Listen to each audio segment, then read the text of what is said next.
मला तर बनवूया नासलेल्या दुधापासून कलाकंद. त्यासाठी बघा नासलेल्या दुधामध्ये अर्धा लिंबू पिळला आणि मस्त असं पनीर तयार करून घेतलं.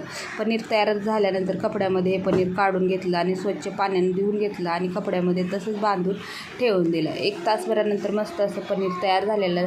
त्यानंतर कढईमध्ये 2 वाट्या दूध घेतलं. त्याच्यामध्ये अर्धी वाटी साखर, 1 चमचा विलायची पावडर घालून चांगलं उकळून घेतलं. दूध उकळल्यानंतर त्याच्यामध्ये खिसलेलं पनीर टाकून घेतलं आणि छान असं ढवळत दूध आणि पनीर चांगलं शिजवून घेतलेलं. आणि शिजवून घेतल्यानंतर एक 10 मिनिटानंतर बघू शकता मस्त असा आपला रवाळ असा कलाकंद तयार झालेला आहे. तर एका प्लेटाला तूप लावून घेतलेलं आहे आणि असं थापून घेतलं आणि मस्त अशा वड्या करून घेतलेल्या. आता याच्यामध्ये तुम्ही केशर हे ॲड करू शकता, पण मी नाही केलेलं, अगदी साधा सिंपल बनवलेला आहे. वरून बदामाचे काप लावून घेतले. मस्त अशा नासलेल्या दुधापासून आपला कलाकंद तयार झालेला.